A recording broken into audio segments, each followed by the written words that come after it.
So painting monochromatic character miniatures can look a little boring if I strictly adhere to the colors as prescribed. This is particularly true when talking about miniatures that are mostly gray. When adding highlights and shadow to a gray miniature using only grayscale, the project can look like it was plucked directly from a black and white film. Fortunately, there are a few tricks we can employ to spice up the miniature a little bit. Welcome to Treehane Miniatures. Now, I am not pretending to present anything revolutionary here, and we're going to keep things fairly straightforward. I plan to use colors beyond grayscale for the shadows and highlights, and I'm going to dry brush a blue glow on one side of the miniature to break up the monotony of the piece. I'm demonstrating the basic painting of this miniature using an airbrush to speed up the process. However, you don't need an airbrush to use these simple concepts. Simply paint the miniature with a method you're comfortable with and include some of these concepts if you wish. Even though I'm using an airbrush to paint the basic gray layers, I will use a standard paintbrush to add additional colors to this character.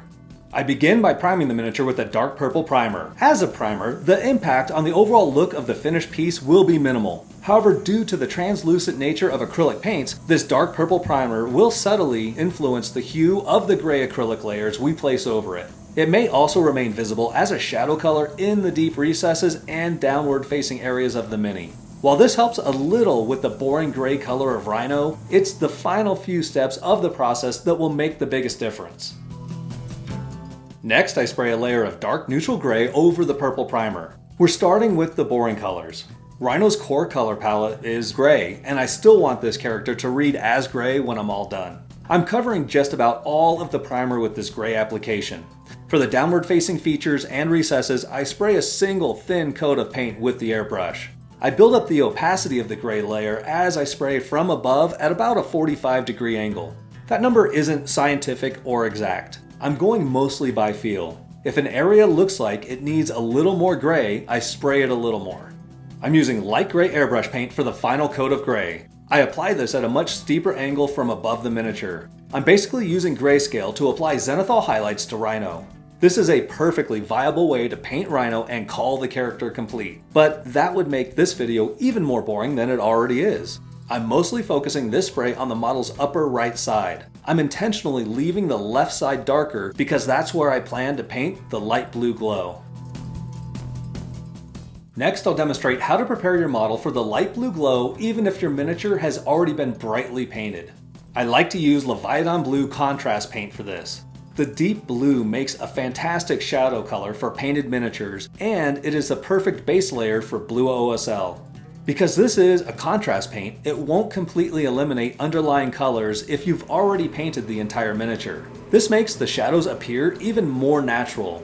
I did a pretty good job leaving this side of the miniature dark, so I'm using this primarily as the base for the blue glow.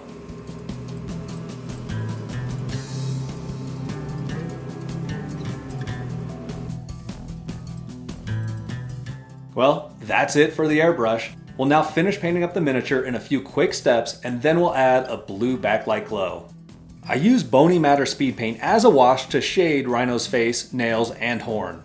Before I started this step, I added a dark wash to the rubble Rhino is trampling. I simply used the zenithal highlight that was already in place and accomplished this in a single step.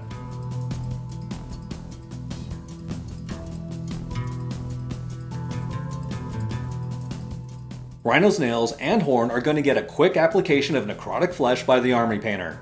I'm really just trying to hit the raised surfaces and ridges with this.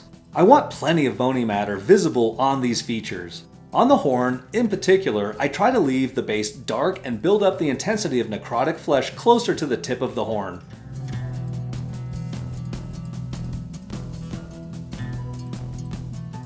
I use Vallejo Salmon Rose as a mid-tone color for the face. You'll also notice I dotted in a little white for Rhino's eyes. And this is all I did for the eyes because, you know, comic book art. There really isn't much to paint on Rhino's face. His facial features are very prominent, and it's easy to paint without covering the shadow color. I'm only painting the right side of his face since the left side of his face will be affected by the blue glow.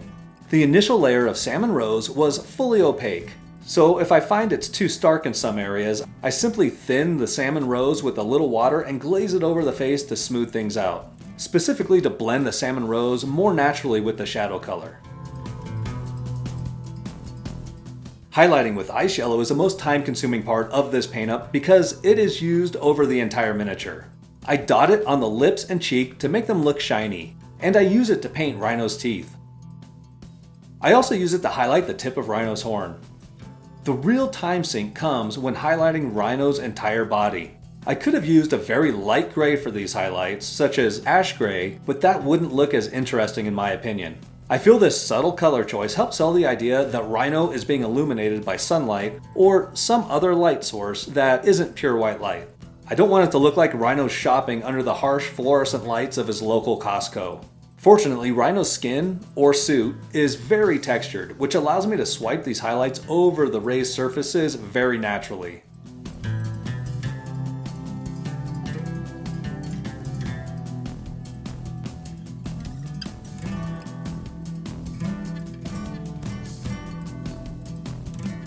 Now I use muted violet ink to brush in some shadows. All of the shadow areas already exist on this model because of the way we push the paint through the airbrush. So with this color, I'm really focusing on the cracks and crevices in the shadows.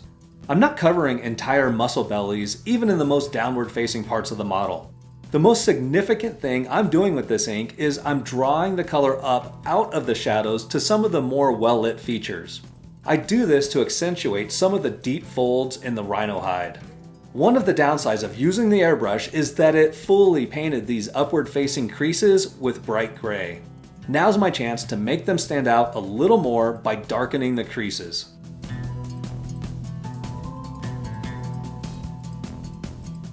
Next, I dry brush electric blue over the Leviathan blue base layer for the bright blue backlight.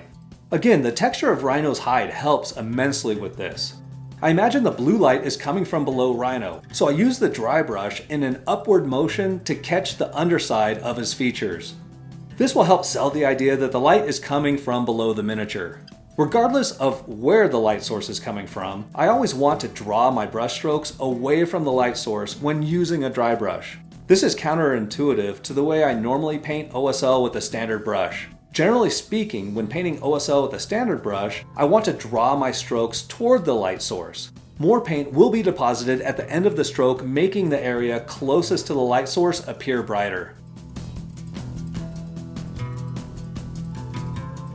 The final step for this light is to add a little titanium white to the electric blue. The application of paint is still facilitated by the texture of the miniature, but now I draw my strokes toward the light source. The placement is a little more deliberate here. I make sure this brighter hue stays within the boundaries of the previous layer. This bright blue color should only affect features that are directly facing the light source, wherever you imagine that to be. This effect makes a huge difference when painting a mostly monochromatic model.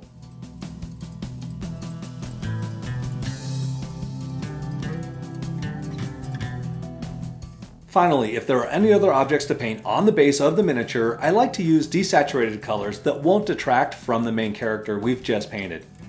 This was a very fast paint job, but I feel like you can still get great results when painting fast. Give it a try and let me know what you think. I'd like to thank my amazing channel members for supporting what I do on this channel. You too can become a channel member for as little as $1.99 per month and receive perks such as early access to videos, extended versions of our painting tutorials, and even a tier that lets you choose which miniature I paint next. Thank you so much for watching. Please hit the like button and subscribe to the channel if you like to paint boring miniatures.